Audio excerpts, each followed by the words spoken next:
The floor was not just hard, it was cold enough to burn.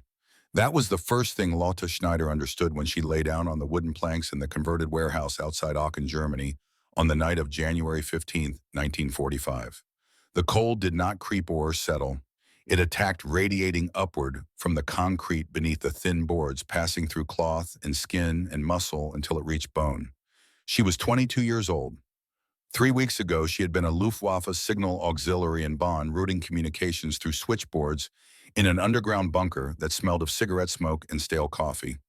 2 weeks ago, the American advance had overrun her position during the Rhineland offensive, and she had surrendered along with 46 other women from her unit. 1 week ago, she had been loaded onto a truck with no heat and no explanation, driven west through snow and mud and the skeletal remains of German towns, and deposited here in this warehouse that still had a roof but no windows, no beds, and no mercy for bodies that had not rested in days.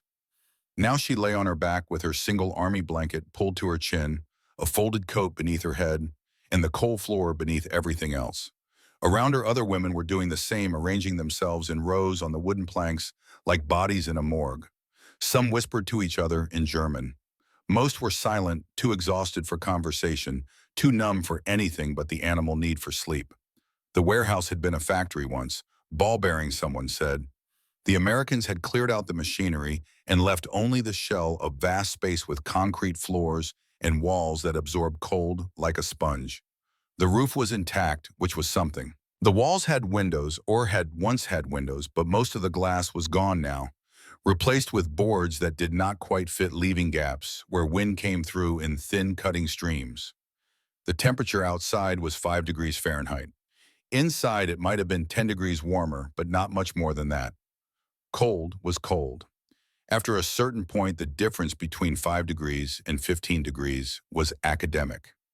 Lotte had been cold before. Everyone in Germany had been cold for years.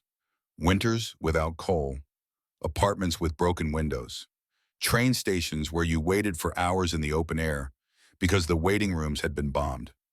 But this was different. This was not the cold of a drafty room or a long walk. This was the cold of lying still, of pressing your body against a surface that would not warm, that would never warm that drained heat faster than flesh could generate it.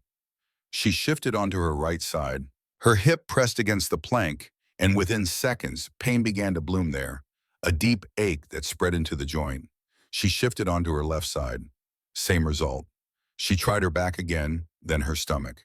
Every position hurt within minutes. The thin wooden boards offered no cushion, no give. They were just hard surfaces separated from concrete by a few centimeters of air, and that air trapped cold the way a thermos traps heat. Around her, other women were shifting too. She could hear the creak of planks, the rustle of blankets, the small, involuntary sounds of people trying to find comfort where none existed. Someone nearby whispered something in German. Lotte did not catch the words, but she understood the tone. Pain, frustration, the realization that sleep, which had seemed so close, was going to be impossible. She tried to relax, tried to let her muscles go soft, to breathe slowly, to ignore the ache in her hip and shoulder and the cold pressing into her spine. Her father had taught her this once when she was a child afraid of the dark. Relax your body starting from your toes. Work your way up. By the time you reach your head, you will be asleep. It had worked then. It did not work now. Her toes were numb. Her calves were stiff. Her hips throbbed with each heartbeat. Relaxation was not possible when every nerve was screaming. How long had she been lying here? 20 minutes, 30. It felt like hours. Time moved differently when you were in pain, stretching and warping until minutes became lifetimes. She opened her eyes and looked at the ceiling, at the exposed beams and the shadows cast by the few electric lights the Americans had strung up. The lights were dim, meant to conserve power, and they gave the warehouse the atmosphere of a cave, all dark corners and uncertain edges. She thought about her mother, about her 2 younger sisters. They were still in Bonn as far as she knew. The city had been bombed repeatedly over the past year, but the last letter she had received back in December said the apartment building was still standing, that they were managing, that they missed her and prayed for her safety. She had not been able to write back. There had been no time, no paper, no postal service that functioned in those final chaotic weeks before her capture. Did they know she was alive? Did they know she had been taken prisoner? Or did they think she was dead, buried under rubble somewhere, just another name on a list that would never be compiled, because there were too many names and not enough people left to write them down? She pushed the thought away. Thinking about her family made the cold worse, somehow made the present moment feel more unbearable. She needed to focus on getting through this night. One night, then tomorrow night, then the night after that.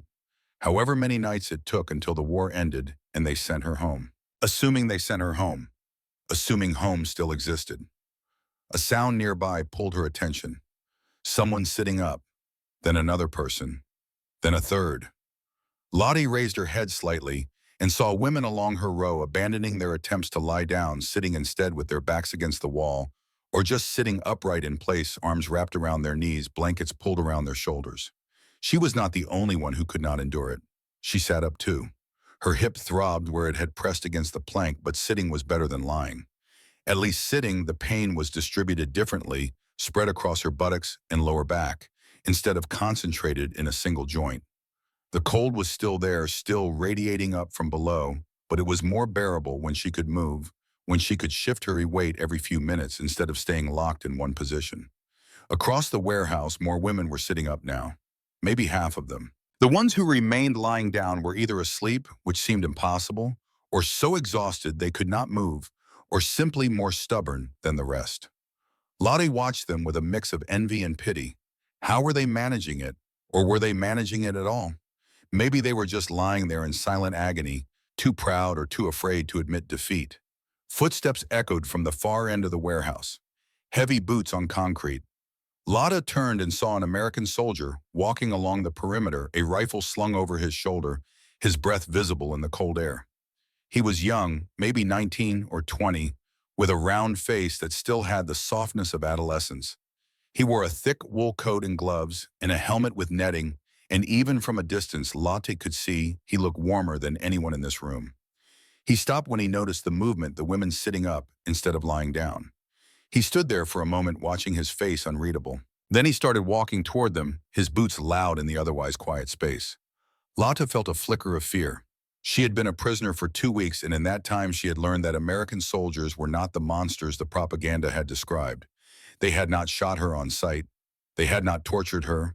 They had processed her through a system that seemed bureaucratic rather than brutal, taking her name and her unit and her photograph, checking her for weapons and contraband, feeding her thin soup and hard bread, and sending her onward to this place. But she had also learned that soldiers were unpredictable. Rules could be bent. Authority could be abused. And she was sitting up when she had been ordered to lie down and rest. The soldier stopped a few meters away. He looked at the women sitting up, then at the ones still lying down, then back at the ones sitting. His expression was confused rather than angry, and that was something. Confused meant he did not understand what was happening. Anger would have been worse. He pointed at the floor, then made a lying down gesture with his hands. The meaning was clear. Lie down, follow orders. No one moved. Lotte glanced at the women around her. Some looked away, others stared at the floor. One older woman, Elsie Hartman, met the soldier's gaze with defiance, her jaw set, her eyes hard. Else was 44, a Wehrmacht clerk who had been in the military longer than Lotte had been alive. She did not trust the Americans. She did not trust anyone. The soldier repeated the gesture, more emphatic this time. Lie down. He said something in English, his tone firm, but not shouting. Lotte caught a few words.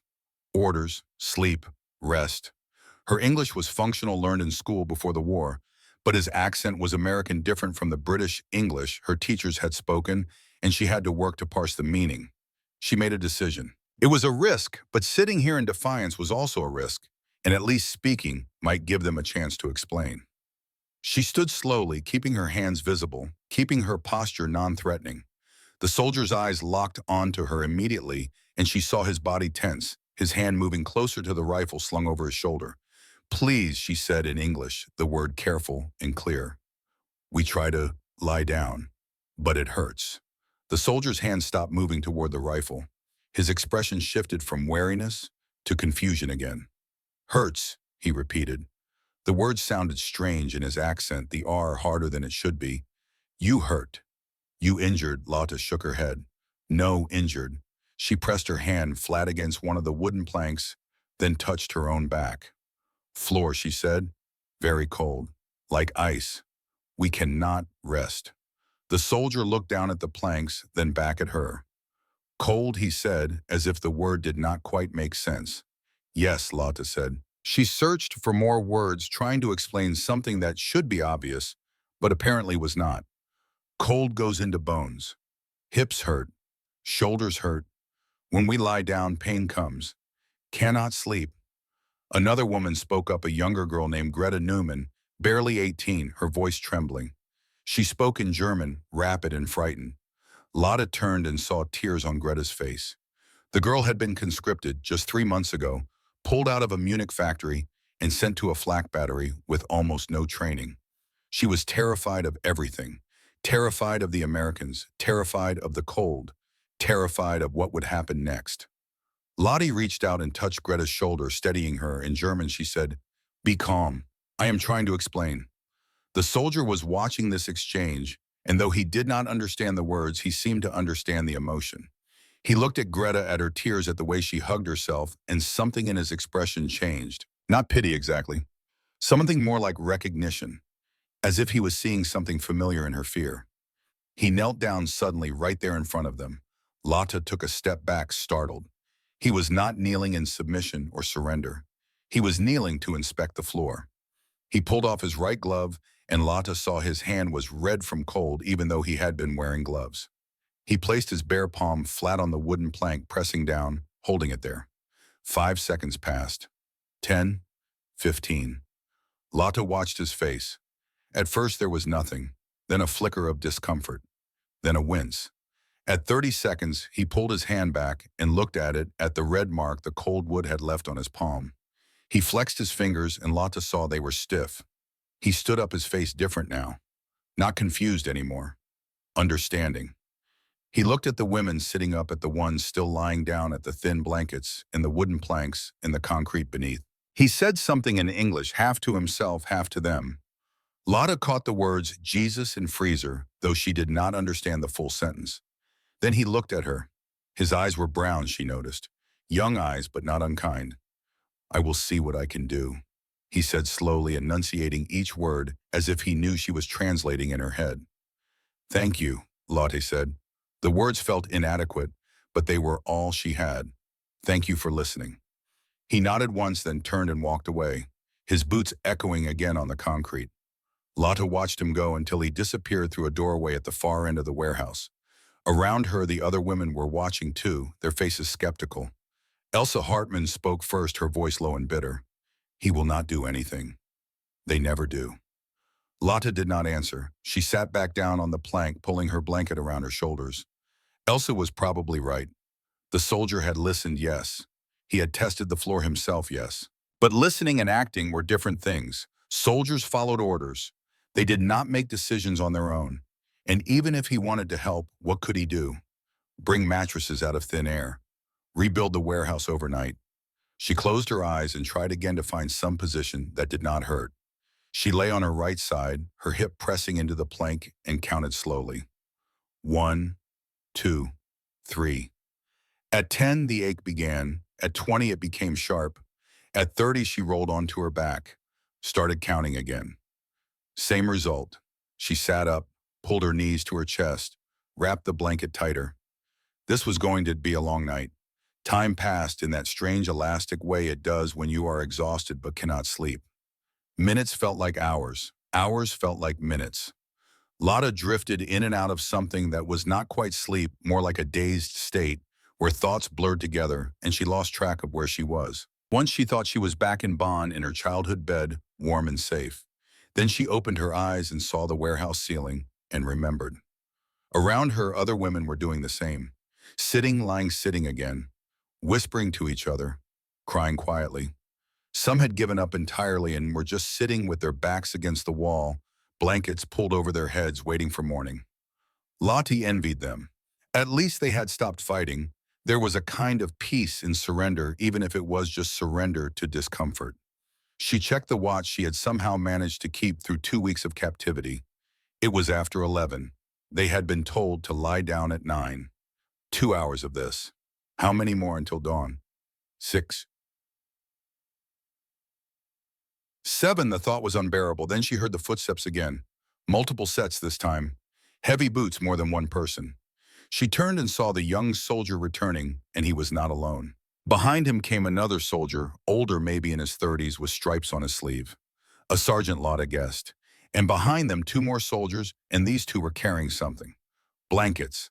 Folded gray wool blankets, stacked high in their arms. Lottie sat up straighter.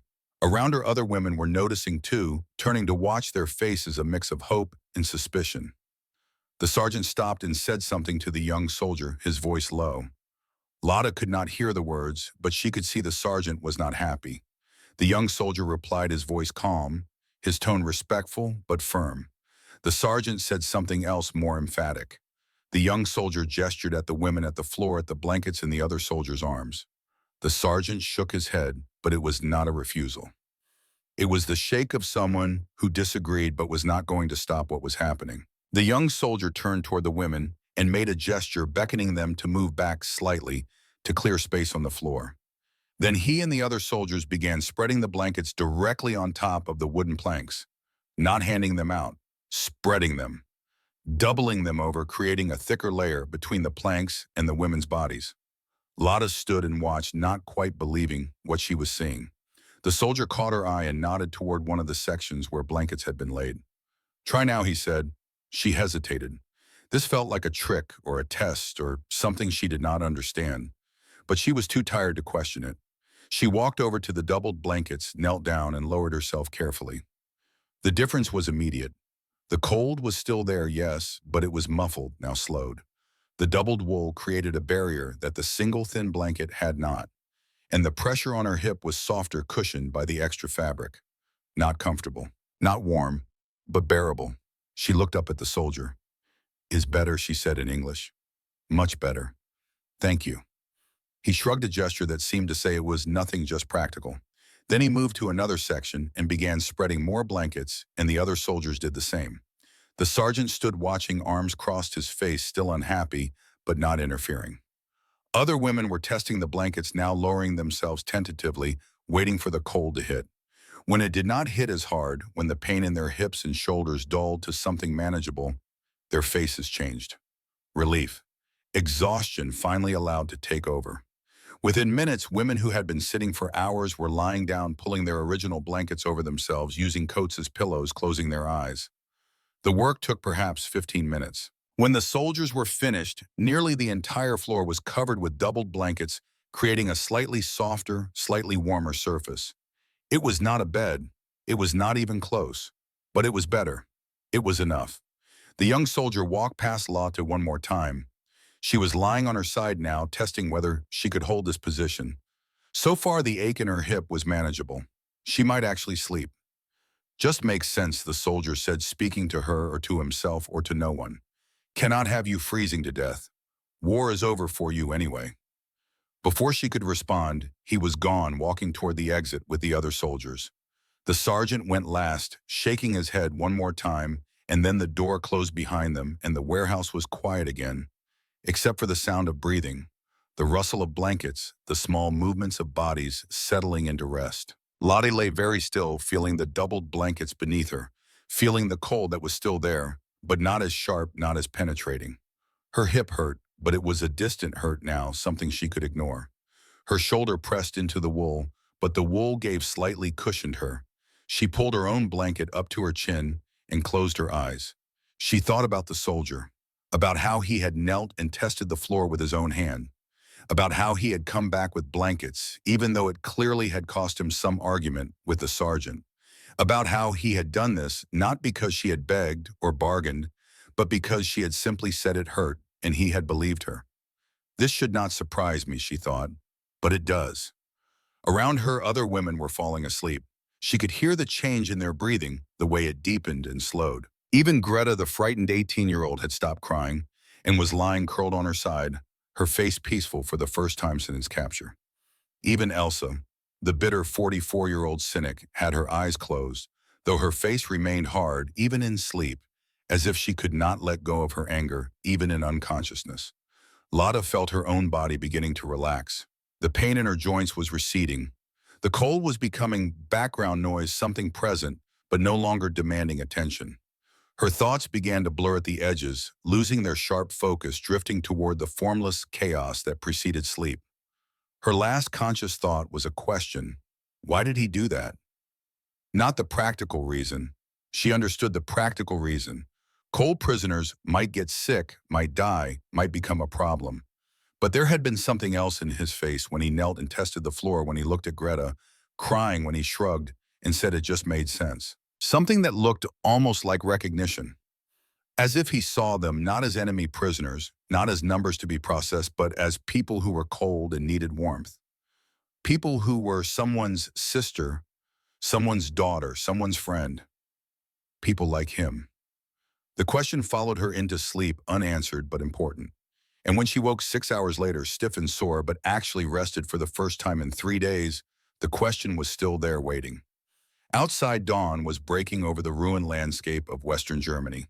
The war was not over yet, not officially, but everyone knew it would be soon. A matter of weeks, maybe days.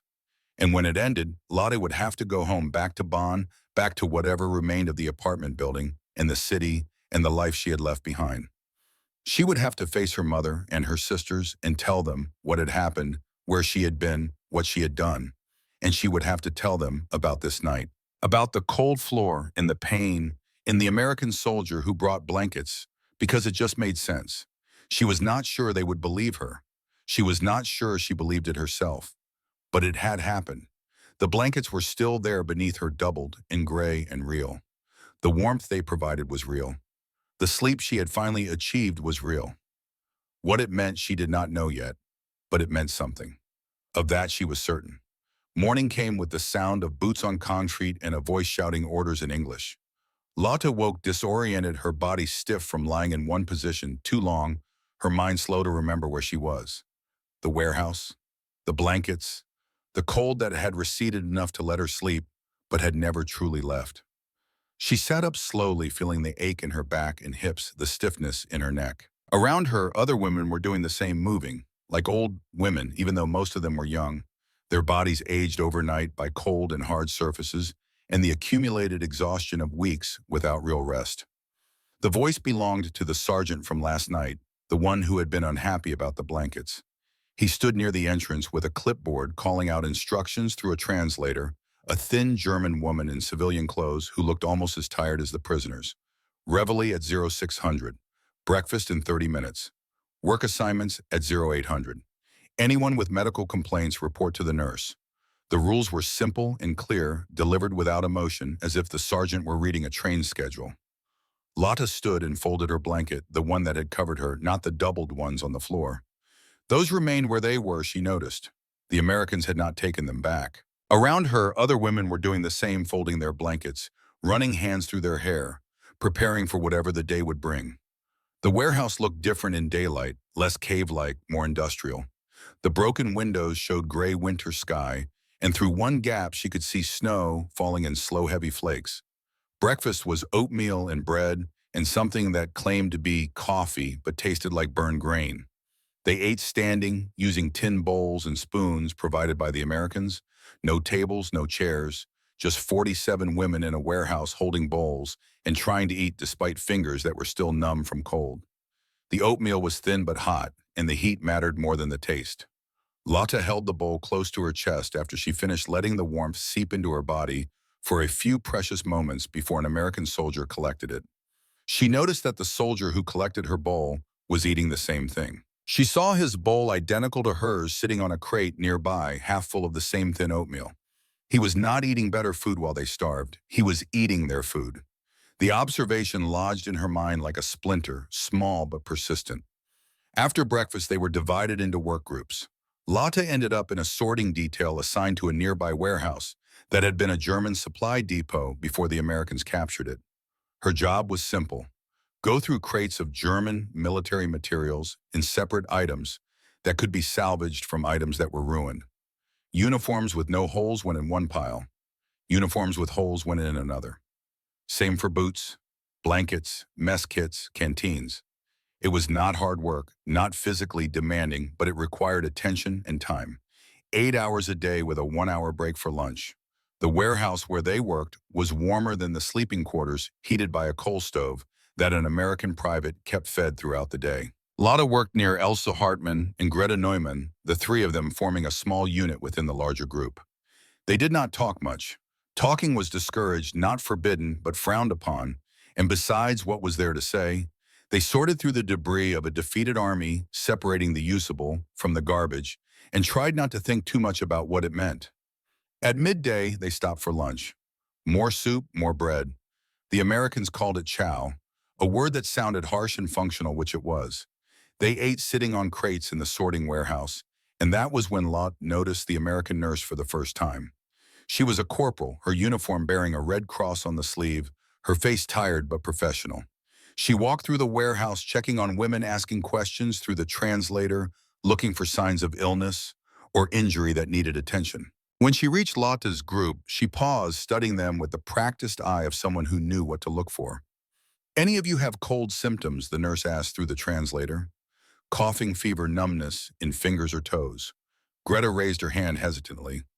"My feet," she said in German. "I cannot feel my toes." The nurse knelt and had Greta remove her boots and socks. Lotta watched as the nurse examined the girl's feet, pressing gently on the toes, checking for discoloration. After a moment, she spoke to the translator, who converted the words to German. "Early signs of frostbite. Not severe yet, but needs attention. You are excused from outdoor work. Stay near the stove. I will bring extra socks." Greta looked stunned. Excused from work because her toes were cold. It seemed impossible. But 20 minutes later, the nurse returned with thick wool socks, U.S. Army issue, and handed them to Greta with instructions to keep her feet warm and dry. Lottie watched this interaction with the same feeling she had about the oatmeal. This should not surprise me, but it does. The Americans were following rules. The Geneva Convention someone had mentioned. Prisoners of war were entitled to adequate food, shelter, medical care. These were not acts of kindness. They were acts of compliance, which somehow made them more unsettling than kindness would have been. Kindness could be refused. Kindness could be questioned. But compliance with rules, systematic care provided, not because you were likable, but because you were human, that was harder to resist. That evening, after they returned to the sleeping warehouse, after another meal of soup and bread, after the order to prepare for lights out, the women gathered in small groups to talk. This was the time when the rules relaxed slightly, when the guards allowed conversation as long as it remained quiet, as long as no one tried to leave or cause trouble. Lotta found herself sitting with Elsa, Greta, and three other women from their work detail. They spoke in German low voices that would not carry to the guards. Elsa was bitter as always. "Do not trust this," she said. "The blankets, the medical care, the food. It is all manipulation. They want us to cooperate, to inform on each other, to betray Germany." Else, Lotta said carefully, "What could we possibly tell them? We are clerks and signal operators, not generals. We do not know military secrets. They want psychological victory," Else insisted. "They want us to admit we were wrong, that Germany was wrong." One of the other women, a nurse named Margaret Fischer, spoke up. She was 35, older than most, with a calm voice that suggested she had seen enough to be past illusions. "Maybe Germany was wrong," she said. Elsa's face went red. "How dare you? My husband died at Stalingrad fighting for the fatherland." Margareta did not flinch. "My brother died there too. And my cousin at Normandy. All those deaths for what?"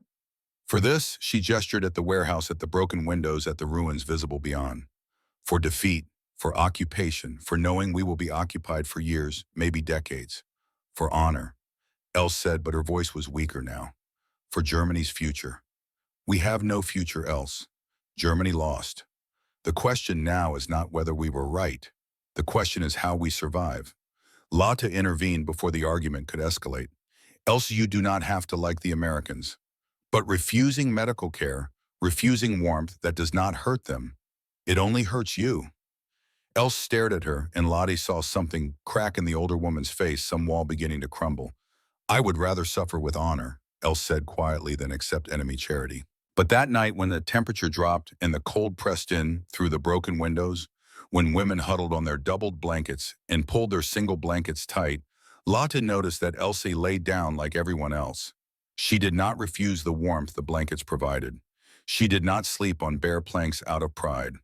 She lay on the doubled wool, pulled her blanket to her chin, and closed her eyes. It was a small surrender, but it was a surrender nonetheless. The days developed a rhythm after that. Wake at 6, breakfast, work from 8 to noon, lunch, work from 1 to 5, dinner, free time until 9, lights out. The routine was numbing in a way that was almost merciful. It kept minds occupied, bodies moving, time passing. Lotta learned the personalities of the guards, the ones who were strict and the ones who were flexible, the ones who would talk to you if you spoke English, and the ones who pretended you did not exist. The young soldier who had brought the blankets was named Morrison. She learned this by accident, overhearing another guard call his name, Private Morrison. He was on duty most evenings, walking the perimeter of the sleeping warehouse, checking that no one tried to escape, though where they would escape to was unclear. They were 60 kilometers behind the front lines in the middle of winter in a country that was losing a war. Escape was not a realistic option. One evening, perhaps a week after the blankets, Morrison walked past Lottie as she sat with her back against the wall waiting for lights out. On impulse, she spoke to him in English. "Thank you," she said, "for blankets. We sleep now." He stopped, surprised that she had addressed him directly. He looked uncomfortable, as if gratitude embarrassed him. "Just made sense," he said. "You were freezing." Still, Lotta said, "You listen. You help." That is, she searched for the word kind. Morrison shook his head. "Not kind. Just following rules. Geneva Convention says prisoners get adequate shelter. Floor that cold is not adequate. You test floor yourself," Lottie said, "with hand. You feel cold. That is more than rules." Morrison did not answer immediately. He shifted his weight, looked away, then back at her. "You speak English pretty good," he said finally. "Where did you learn?" "School," Lottie replied. "Gymnasium in Bonn. My father was teacher. He believed education important. Was he died. 1943. Eastern Front. Russia." Silence fell between them. Lotta saw something change in Morrison's face, some calculation being made.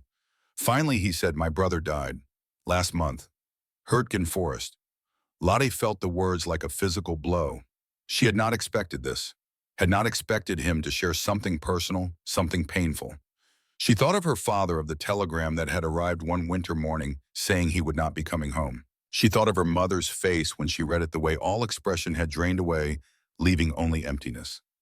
"I am sorry," she said quietly. "War takes everyone's brothers." Morrison's jaw tightened. "Your side started it." "I know," Lotta said, "and now we pay. All of us pay." Morrison looked at her for a long moment, and Lotta could see him working through something, some conflict between what he had been taught and what he was seeing. Then he turned away. "Get some rest," he said, and walked on. Lotta watched him go. That exchange stayed with her. His brother died fighting Germany. Maybe died fighting men from her own country, maybe even from her own region. And yet Morrison had brought blankets, had listened to her complaint, had acted to reduce suffering. Not because he had forgiven Germany, but because she suspected he could not reconcile hating an entire people with seeing individual faces, hearing individual voices, recognizing individual pain. That night, lying on the doubled blankets that were now permanent fixtures, Lotta could not sleep despite her exhaustion. Her mind kept returning to that conversation, to the weight of what Morrison had said. Your side started it. It was true. Germany had invaded Poland, had pushed into France, into Russia, into everywhere it could reach, had started a war that killed millions and was ending now in total defeat. And she had been part of it. Not in a big way, not making decisions or fighting battles, but she had worn the uniform. She had sent the signals. She had done her job in the machine that prosecuted the war. Did that make her guilty? Was she responsible for what Germany had done? She did not know. The question was too large, too complicated. But lying in the dark, warm enough to sleep, but choosing not to, she felt the weight of it pressing on her chest like a physical thing. Around her, other women were having similar thoughts. She could tell by the way they moved restlessly, by the whispered conversations that continued long after lights out should have silenced them. One night, about 2 weeks after their arrival, a group of them gathered in the corner farthest from the guards, speaking in German so low it was almost subvocal. Margaret, the nurse, spoke first. "Did anyone else notice that the American guards eat the same rations we do?" Greta nodded. "Same oatmeal, same bread." They are not starving us, Lotte said. They are not torturing us. They follow their rules precisely. Margaret continued, which makes me feel something I did not expect to feel. Guilty, Lotte asked. Yes, Margaret said. Guilty. We were told Americans would rape us, torture us, experiment on us. Instead, they bring blankets when we are cold, medical care when we are sick. They treat us better than our own officers did in the final months. Else, who had been silent, spoke up. That is what they want you to feel. Guilt, shame. So you will cooperate. Lotte turned to her. No else. The guilt comes from inside. Because if the Americans are not monsters, then what does that make us? The question hung in the cold air. No one answered immediately. Then Margaret said what they were all thinking. It makes us people who believed lies, who followed orders, who did not ask enough questions. Greta began to cry softly. I did not do anything wrong. I just operated a radio. Lotte reached out and touched her shoulder. None of us individually did much, but together our small actions supported a system that she could not finish the sentence, could not say the words aloud, but they all knew what she meant. The camps, the deportations, the executions, the things they had heard rumors about, but never confirmed, never investigated, never stopped. Elsa's voice was harsh. Don't you dare. Don't you dare say Germany was evil. I am not talking about Germany, Lotte said. I am talking about what was done in Germany's name. We knew Elsa. Maybe not details, but we knew something terrible was happening. We were soldiers, Elsie insisted. We followed orders. Margaret's voice was gentle but firm. And now we are prisoners being treated humanely by the people we were taught to fear. What does that tell you? Elsie had no answer. None of them did. They sat in silence, each wrapped in her own blanket, each carrying her own weight of realization. The Americans were not perfect. The food was barely adequate. The work was tedious. The warehouse was still cold at night, despite the blankets. But there was no cruelty, no random violence, no humiliation for the sake of humiliation. Just rules applied consistently, with occasional mercy beyond what the rules required. And that mercy was harder to accept than cruelty would have been. Cruelty would have confirmed everything they had been taught. Mercy forced them to question it all. Time continued its forward march. January became February. The snow kept falling. The war continued somewhere to the east, getting closer to Germany's heart every day. The women worked their 8-hour shifts, ate their thin meals, slept on their doubled blankets. They learned the routines. They learned which guards would give you a cigarette if you asked politely and which would ignore you. They learned that complaining about legitimate problems like Greta had done about her frostbite would be addressed. They learned that punishment, when it came, was proportional to offense. A woman who tried to steal extra bread lost her evening meal. A woman who refused to work was put in isolation for a day. No beatings, no public humiliation, just consequences that matched actions. It was so different from what they had known in the German military, where discipline was enforced through fear and shame, where punishment was often collective, where officers ruled through intimidation. The American system was not gentle, but it was predictable. You knew what would happen if you broke a rule. You knew what would not happen. That predictability was its own kind of mercy. One afternoon in early February, Lotte was sorting through a crate of mess kits when Morrison walked past her work area. He was carrying a clipboard doing some kind of inventory, and he stopped when he saw her. Schneider, he said, reading her name from the clipboard. That is you, right? Yes, Lotte confirmed. How are the blankets working out? Good. We sleep now, no more pain. Morrison nodded, made a mark on his clipboard. Good. He started to walk away, then turned back. You mentioned your father was a teacher. Yes. What did he teach? History and literature. He loved both. Morrison was quiet for a moment. My brother wanted to be a veterinarian, take care of animals. He was good with animals, real gentle. Lotte heard the past tense, the weight of it. I am sorry, she said again, knowing the words were inadequate. Yeah, Morrison said. War's full of sorry. He walked away before she could respond. But the exchange stayed with her. Morrison's brother had wanted to help animals, had been gentle, had died in a forest in Germany, fighting men who might have included Lotte's father if he had survived Russia. The web of connections and losses was too tangled to unravel, too painful to examine closely. So you did not examine it. You just kept going, kept sorting mess kits, kept sleeping on doubled blankets, kept surviving one day at a time. One night, 5 days later, the temperature dropped sharply. The thermometer outside the warehouse, visible through one of the broken windows, showed 15 below zero Fahrenheit. Inside was warmer, but not by much. Even the doubled blankets seemed inadequate against that kind of cold. Around midnight, Lotte woke to the sound of someone crying out. She sat up and saw several women gathered around Elsie Hartman, who was lying on her side, shaking violently. Even in the dim light, Lotte could see Elsie's lips were blue. Greta ran to find the guard on duty. Within minutes, Morrison appeared with another soldier and the nurse, Corporal Marie Watkins. The nurse knelt beside. Elsie checked her pulse, felt her forehead, looked at her eyes. Hypothermia, Watkins said. Early stages, but serious. She needs warm liquids, heated blankets, monitoring. Else tried to speak, her teeth chattering so hard she could barely form words. I do not want, she managed. American help.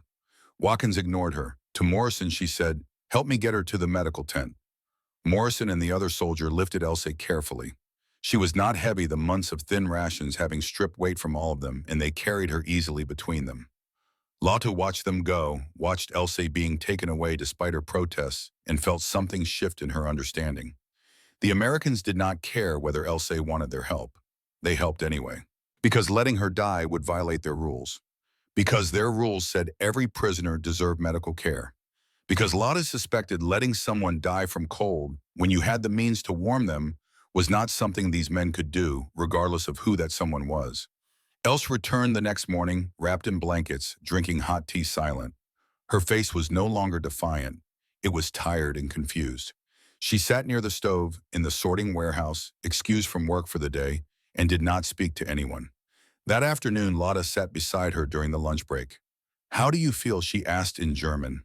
Warm, Elsa said. That was all, just that one word. But the way she said it was something like wonder told Lotte everything. The nurse said you need to stay warm. Keep the extra blankets. Elsa nodded. Then so quietly Lotte almost did not hear. She said, I do not understand them. Neither do I, Lotte replied. But maybe we do not have to understand. Maybe we just have to accept what is happening. Else looked at her, and Lotte saw the wall that had been cracking finally crumble. I spent 20 years in the Wehrmacht. I believed in Germany, in duty, in honor. And now she gestured helplessly at the warehouse, at the Americans, at the ruins visible outside. Now the enemy treats me better than my own side did at the end. That is not weakness in you, Lotte said. That is failure in what we believed. Else did not respond, but she did not argue either. And that night when they lay down on the doubled blankets, when Elsie accepted the extra blanket Watkins had given her, when she pulled it close and closed her eyes, Lotte knew something had changed. Not forgiveness, not acceptance of defeat, just the beginning of something harder, the beginning of facing truth. The truth was this: they were being treated humanely by people they had been taught to hate. And that humane treatment was forcing them to confront the fact that everything they had believed, everything they had fought for, everything they had sacrificed might have been built on lies. That realization was more painful than any cold floor, more devastating than any defeat. Because you could survive cold, you could survive defeat. But how did you survive the knowledge that you had been wrong about everything, that your father died for nothing, that your compliance, however small, had supported something monstrous? Lotte did not have answers. None of them did. They just had questions that grew heavier each day. And they had the strange mercy of the Americans who brought blankets when you were cold, who treated frostbite when you reported it, who saved you from hypothermia even when you said you did not want to be saved. One small act of decency at a time, the Americans were destroying the propaganda the prisoners had been raised on. Not through speeches or arguments or force, just through consistent, systematic humanity. It was the cruelest kindness Lotte had ever experienced, and she suspected it would follow her for the rest of her life. The announcement came on a gray morning in late February when the sky hung low and heavy with snow that would not fall. Lieutenant Robert Walsh, the camp commander, assembled all the prisoners in the sorting warehouse where the coal stove kept the air warm enough for breath to remain invisible. He stood on a wooden crate so everyone could see him, a translator beside him, and read from a typewritten page with the formal tone of someone delivering information that would change lives. Ladies, he began, and waited for the translation. The war situation has changed. Germany's collapse is imminent. Within weeks, perhaps days, hostilities will end. At that time, you will be repatriated to Germany through Red Cross channels. Until then, you remain here under United States military authority. The words landed differently on different women. Lotte saw Greta's face light up with relief, saw tears spring to her eyes, saw Elsa's face harden as if the announcement were an insult rather than liberation, saw Margaret close her eyes and take a slow breath, preparing herself for whatever came next. Walsh continued, "Transportation will be arranged. Identity verification will be completed. The Red Cross will help locate families and provide temporary shelter. I cannot promise the process will be quick or easy. Germany is—" He paused, searching for diplomatic words in significant disarray.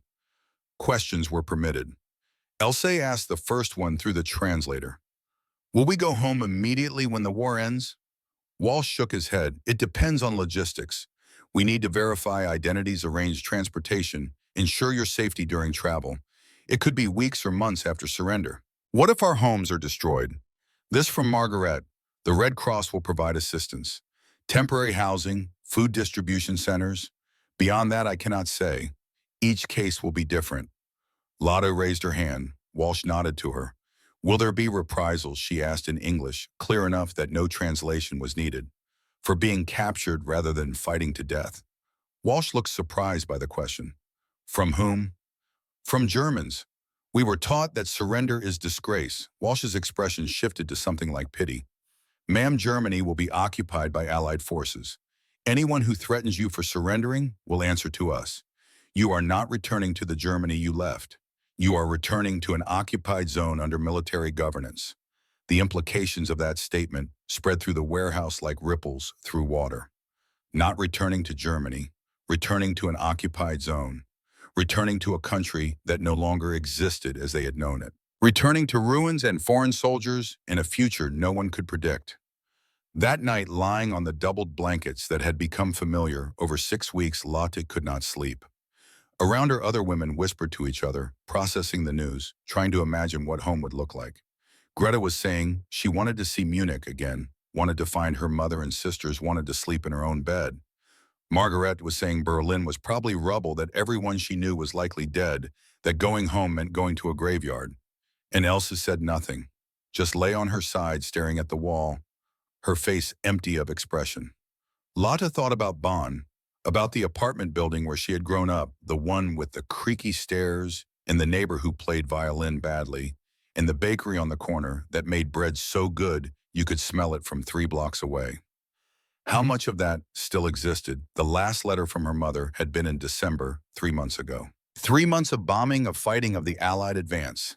Anything could have happened in 3 months. She thought about her father buried somewhere in Russia in a grave no one would ever visit. She thought about Morrison's brother buried somewhere in Germany in a grave his family might never find. She thought about all the brothers and fathers and sons buried in foreign soil and wondered what they had died for.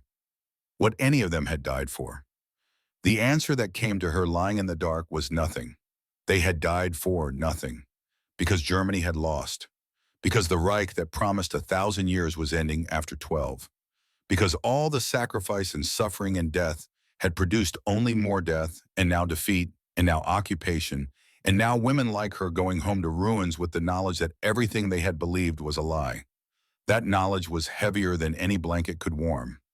March arrived with slightly warmer temperatures and longer days. The war was clearly ending. Even without official news, you could feel it in the way the guards talked, in the way supplied deliveries became less regular, in the way everyone seemed to be waiting for something inevitable.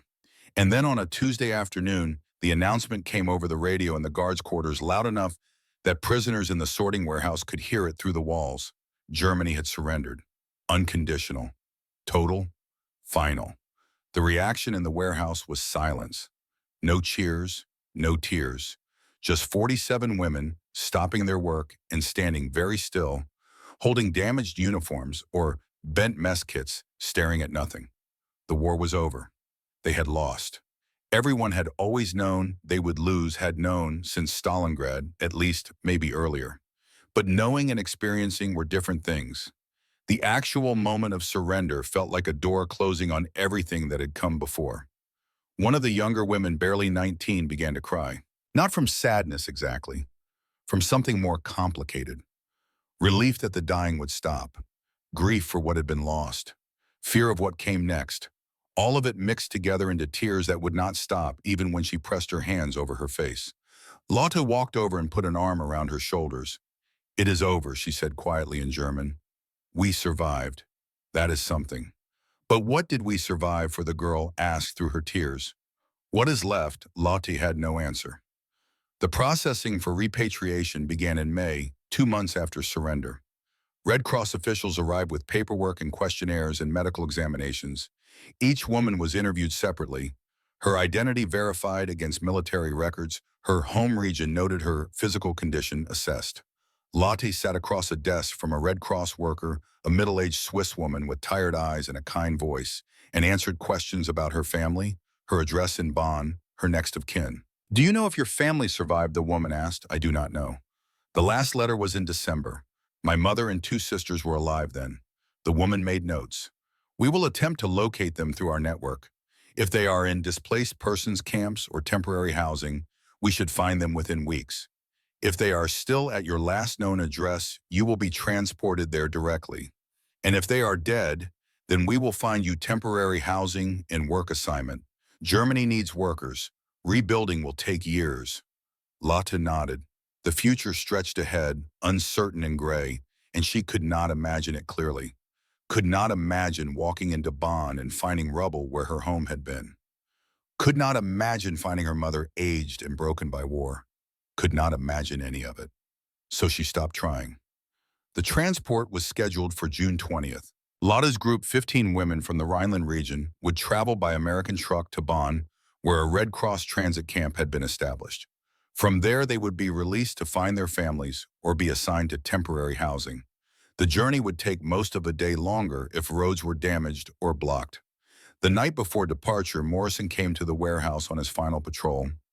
Lotte saw him and stood knowing this might be the last time she spoke to him. She walked over slowly, aware that other women were watching, that some would judge her for fraternizing with the enemy. "Private Morrison," she said. He stopped. "Schneider, you leaving tomorrow?" "Yes, to Bonn." He nodded. "I hope you find your family." "Thank you." She paused, searching for words that would carry the weight of what she wanted to say. "You gave us blankets when we were cold. You listened when we said we hurt."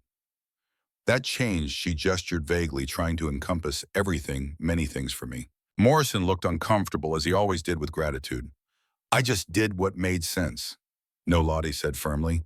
"You did more than that. You treated us like people, when you could have treated us like enemies. That is not small thing." Morrison was quiet for a moment.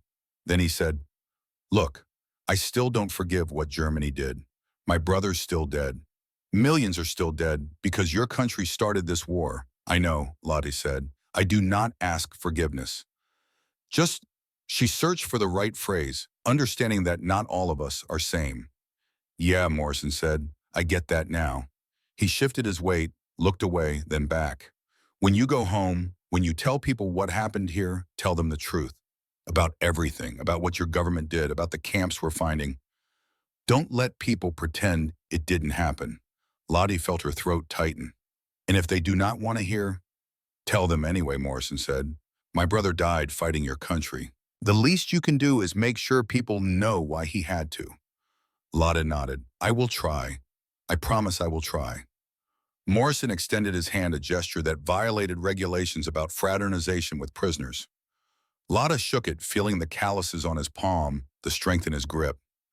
"Good luck, Miss Schneider. Good luck, Private Morrison." He walked away, and Lotte watched him until he disappeared through the warehouse door. She never saw him again. But she would think of him for the rest of her life, of the blankets he brought, of the floor he tested with his own hand, of the way he looked at her, at all of them, and chose to see humans instead of enemies. The truck departed at dawn, 15 women and their small bundles of possessions loaded into the back, seated on wooden benches wrapped in blankets for the journey. The roads were worse than expected, cratered by artillery, clogged with refugees and military convoys. The trip took 14 hours instead of 8. They arrived in Bonn after dark, too late to see the damage clearly, and were taken directly to the Red Cross camp, a collection of tents and temporary buildings in what had once been a school. Lotta spent that night in a tent with 10 other women lying on a cot with a thin mattress, warmer than the warehouse floor had been, even with doubled blankets. But she could not sleep. Tomorrow she would find out if her mother and sisters had survived. Tomorrow she would see what remained of home. Tomorrow everything would become real in a way it had not been while she was a prisoner. Morning came with gray light and the sound of people moving through the camp. Lotte, dressed in the civilian clothes the Red Cross had provided, dark skirt and plain blouse, and reported to the registration tent. A worker checked her name against a list and handed her a slip of paper with an address. "Your mother and one sister are alive," the worker said, "living at this address. It is not your family's original apartment. That building was destroyed. They are in temporary housing 2 streets over." "One sister," Lotte repeated. "Not 2. According to our records, only 1. I'm sorry." The walk-through bond was worse than Lotte had imagined. 70% of the city was rubble. Entire blocks reduced to broken stone and twisted metal. The cathedral, the beautiful cathedral she had attended since childhood, was a shell with walls but no roof. The streets were full of people, refugees and residents, mixed together, all thin, all exhausted, all moving through the ruins with the blank faces of those who had seen too much. She found the address, a building that was partially intact, and climbed the stairs, her heart beating so hard she could feel it in her throat. She knocked on the door, footsteps inside. The door opened. Her mother stood there, 50 years old but looking 70, hair gray that had been brown, face carved with lines that had not existed 2 years ago. She stared at Lotte for a long moment, as if not believing what she saw. Then her face crumpled. "Lotte, mein Gott, Lotte." They fell into each other's arms, both crying, holding so tight it hurt. Behind her mother, Lotte saw her younger sister, Anneliese, 16, now taller than Lotte remembered. Anneliese ran forward and joined the embrace, and for a long moment the 3 of them stood in the doorway, clinging to each other, unable to speak. Finally, they moved inside. The apartment was 2 rooms, small and dark, furnished with salvaged furniture and very little else. But it was shelter. It was home, or close enough. "Where is Trudy?" Lotte asked, though she already knew the answer from the Red Cross worker's face. Her mother's expression went blank. "October, air raid. She was at the market. The building collapsed." Lotte closed her eyes. Trudy had been 14 years old, dead under rubble because she had gone to buy bread. They talked for hours, filling in the gaps of 2 years apart. Her mother told her about the final months of the war, about the constant bombing, about the day the Americans arrived, and everyone hid in cellars expecting massacre, but finding instead soldiers who posted guards and distributed food and started clearing rubble. About the occupation that was strict but not cruel, organized but not oppressive. And Lotte told them about her capture, about the warehouse, about the cold floor and the blankets, and Morrison, who tested the floor with his own hand. She told them about Else and Greta and Margaret, about the guilt of being treated humanely when they had been taught to expect torture, about learning that everything they had believed was wrong. Her mother listened without interrupting. When Lotte finished, she said quietly, "The Americans here are the same. They follow their rules. They are not kind exactly, but they are fair." Anneliese spoke up for the first time.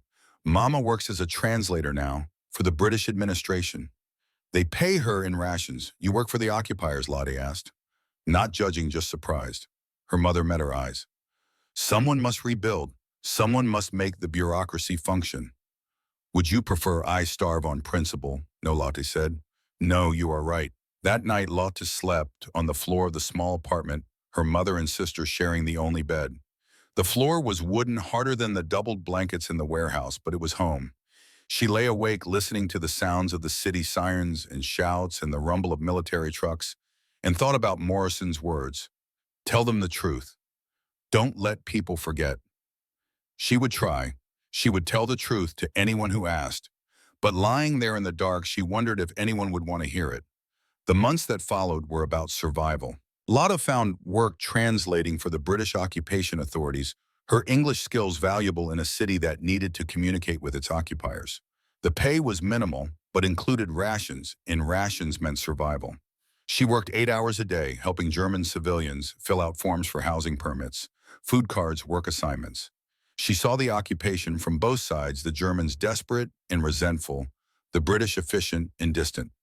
In 1947, she met Franz Weber. He was 28, a carpenter who had lost his left hand at Falaise and now did one-handed work with skill that amazed everyone who watched him. He was quiet and damaged and understood without being told that she was damaged too. They married in 1948 in a brief ceremony with no celebration and moved into a rebuilt apartment that Franz had worked on himself. In 1949, their daughter Emma was born. Lotta held her and wept not from sadness, but from the overwhelming knowledge that life could continue, that something new could grow from ruins. She taught Emma English from infancy, determined that her daughter would understand a world larger than Germany. In 1950, their son Klaus was born. The family was stable now. Germany was recovering. The Marshall Plan was bringing aid and hope. Life was not easy, but it was possible. Through the 1950s and 1960s, Lottie worked as an English teacher at a Bonn secondary school. She taught language, but also perspective. English connects you to the world, she told her students. Don't isolate yourselves in German, only thinking. That is what led to the war. In 1962, Emma asked her mother what she had done during the war. Lotta told her everything, about the capture, the warehouse, the cold floor, Morrison's blankets, about the guilt of being treated well when Germany had treated its prisoners terribly. Emma listened with wide eyes. The American soldier was kind, she asked. Yes, Lotta said, when he did not have to be. That is what kindness means. In 1970, Klaus asked if she had felt like a traitor working for the occupiers after the war. Lotta thought before answering. At first, yes, but then I realized Germany had betrayed itself. The occupiers were simply holding us accountable. Working with them was not betrayal. It was facing truth. In 1975, Lottie was invited to speak at a symposium at Bonn University about women's experiences in World War II. She stood before an audience of students and professors and told the warehouse story publicly for the first time. Some in the audience were angry. You are saying the Americans were good, one man challenged. I am saying they followed their rules, Lottie replied. They treated us as the Geneva Convention required. Our side did not do the same for their prisoners. That is fact, not opinion. The anger in the room was palpable. But so was the silence of those who were listening, really listening to a truth they had not wanted to face. Then in March of 1983, a letter arrived. Lottie was 60 years old now, retired from teaching, living quietly with Franz in the same rebuilt apartment. The envelope was from America, forwarded through Red Cross archives. The return address said Morrison, Patricia. Lotta's hands shook as she opened it. Inside was a letter written in neat handwriting. Dear Mrs. Weber, formerly Schneider. You do not know me. I am the daughter of Jack Morrison, who served as a United States Army Guard at a prisoner of war facility near Aachen in January through March 1945. My father passed away in January of this year at age 57 from a heart attack. While sorting his belongings, I found a journal from the war. Most entries are brief: weather, guard duty schedules, letters from home. But one entry is longer. January 16, 1945. German women prisoners complained floor too cold to sleep on. I checked. They were right. Concrete radiating cold up through thin wood planks. Got permission from Sergeant Hayes to requisition extra blankets from supply. Laid them on floor, plus added straw. Women could finally sleep. One of them, educated, spoke English, thanked me. Said her name was Lotta Schneider from Bonn. She reminded me of Ruth, my sister. Made me realize these prisoners are just people caught in something bigger than them. Same as us. I am writing because my father never spoke about this. He never told us he served in Germany, never mentioned prisoner of war duty. We only knew he fought in Belgium, was wounded in April 1945, received a Purple Heart. The journal was a revelation. If you are the Lotta Schneider from Bonn mentioned in his journal, I wanted you to know that moment mattered to him. He wrote about it, kept it private, but it changed something. He came home quieter than when he left. Maybe seeing enemies as human did that. He taught us 3 children to treat people fairly even when we disagree with them. Maybe he learned that from you. If you received this, please write back. I would like to know what happened to you, whether you made it home, whether you had a life after the war. Respectfully, Patricia Morrison Hayes, Chillicothe, Ohio. Lotte. Read the letter 3 times, tears streaming down her face. Franz found her sitting at the kitchen table, the letter in her hands, and sat beside her without speaking until she was ready to explain. It was him, she said finally. The soldier who brought the blankets. His name was Jack Morrison. He kept a journal, he remembered. Franz read the letter over her shoulder. "Are you going to write back?" Yes, Lotte said. "Yes, I am." She spent a week composing her reply, writing and rewriting until the words felt right. "Dear Patricia, your letter arrived today. I wept reading it. Yes, I am that Lotte Schneider. I survived. I came home to Bonn in June 1945. I married Franz Weber in 1948. We raised two children, Emma and Klaus. I taught English for 25 years. I am retired now. Your father's blankets saved us that night. Not just from cold, from despair. We had been taught Americans would torture us. Instead, your father listened when we said we were in pain and he acted. That simple mercy changed how I understood the world. I have told this story many times over 38 years, to my children, to my students, to anyone who asks about the war. I always say the American guard who brought blankets showed me that enemies can be human, that following rules with compassion matters, that small acts of decency can outweigh large acts of cruelty. I never knew his name until today. Thank you for giving me that. Please know your father did not just help us survive one cold night. He helped me survive the guilt of discovering what my country had done. Because if the enemy could show mercy, then maybe I could learn to show it too. To myself, to others, to the painful truth. I am sorry he is gone, but his legacy lives in you and my children, in everyone who hears this story and chooses kindness over cruelty. With gratitude and respect, Lotte Weber née Schneider-Bonn, Federal Republic of Germany. The correspondence continued. Patricia wrote back with stories about her father, about the dairy farm he ran after the war, about how he never talked about combat, but sometimes seemed far away, lost in memories he would not share. Lotte wrote about her teaching about Emma, who became a translator, and Klaus, who became an engineer, about rebuilding a life from ruins. In 1985, Patricia came to Bonn. She was 42 years old, her father's daughter with his brown eyes and his quiet manner. She met Lotte, and Franz met Emma and Klaus and the grandchildren. They visited the site where the warehouse had once stood, now replaced by a modern factory, and Patricia brought something wrapped in tissue paper. It was a piece of U.S. Army blanket, gray wool, with U.S. Army stamped in faded black ink. "My father kept this," Patricia said. "I found it with the journal. I think it came from that night." Lotte took the blanket piece with trembling hands. "I kept one too," she said quietly. "Let me show you."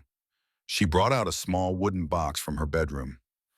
Inside was her own piece of blanket, carefully preserved for 40 years, and 3 letters from her mother and Morrison's name written on a slip of paper, the relics of a war that had ended but never quite left. Together, Patricia and Lotte arranged for a small memorial plaque to be placed at the factory site. The ceremony was modest, attended by Lotte's family, Patricia, 2 other surviving prisoners from that warehouse who had been tracked down through Red Cross records and local officials. A German-American Historical Society helped fund it. The plaque read, "On this site, January through May 1945, German female prisoners of war were held by United States Army forces. Here, small acts of mercy transcended enmity. Here, the defeated learned that even in war, humanity can survive. May we never forget that compassion is stronger than hate." Lotte spoke at the ceremony, her voice steady despite her age. "I was 22 when I arrived here, terrified, cold, expecting cruelty. Instead, I encountered rules. I encountered the Geneva Convention being followed. I encountered a young American soldier who listened when I said lying on the floor hurt, who brought blankets because it made sense. That soldier was Jack Morrison. I never knew his name until 1983 when his daughter wrote to me, but I never forgot what he did. This plaque is not about glorifying war. War is hell. This plaque is about remembering that even in hell, humans can choose to reduce suffering rather than add to it. Germany committed atrocities. That is historical fact we cannot deny. But also a fact that American soldiers treated us according to law with occasional mercy beyond law's requirements. That contrast taught me more than any propaganda ever could. I tell my students, be suspicious of anyone who tells you enemies are not human, because once you stop seeing people as human, anything becomes possible. But also kindness becomes impossible. Mercy becomes impossible. Healing becomes impossible. Jack Morrison's blankets were not a grand gesture. They were a practical response to a problem, but they proved that even between enemies, basic human decency can exist. That is what we commemorate here. Not victory, not defeat, just the truth that sometimes in war's darkness, a small light shines. And if we pay attention, that light can guide us toward better futures. When the ceremony ended, Lotte and Patricia stood alone at the plaque for a moment. Patricia said Dad would have been embarrassed by all this fuss. Probably Lotte agreed. He seemed uncomfortable with thanks, but his discomfort does not erase the impact. I wish he had talked about it. Why didn't he? Maybe because to him, it was just obvious. You do not let people suffer unnecessarily. His father taught him that. He taught you that. The lesson passes down. Patricia nodded. My daughter is studying international humanitarian law. She wants to work for the United Nations. I think Dad would like that. He would, Lotte said. The blankets keep spreading warmth even 40 years later. They laid flowers at the plaque together, two women who should have been enemies, joined by the memory of a young soldier who chose mercy over cruelty on a cold night in January 1945. Lotte lived until 2001, dying at age 78 in the same Bonn apartment where she had raised her children. In her will, she left the blanket piece to the Bonn City Museum, where it sits now in a climate-controlled case next to Morrison's journal entry, photocopied and translated. School groups visit and read the story. Teachers explain about the Geneva Convention, about the choices individuals make, even in systems of war, about how small acts of decency matter. And sometimes in the quiet of the museum, after the school groups have left, a visitor will stand before that case for a long time, looking at the faded gray wool, reading the words and understanding something essential about what it means to choose humanity when the world offers every excuse not to. The warehouse is gone. The war is over. The people are dead, but the lesson remains. Sometimes what we remember is not what happened, but what did not happen. No torture came. No cruelty followed. Only blankets and the realization that even in war, suffering does not have to be the point. That lesson Lotte believed until her final breath is worth preserving, worth passing on, worth teaching to every generation that follows. Because the alternative, forgetting that enemies are human, forgetting that mercy is possible, forgetting that small acts of kindness can outweigh large acts of hate, that alternative leads back to the same darkness. And the world has seen enough darkness. It is time, always time, to remember the light. Even when that light is as small as a folded blanket on a cold floor. Even when it comes from unexpected hands. Especially then. That is when it matters most.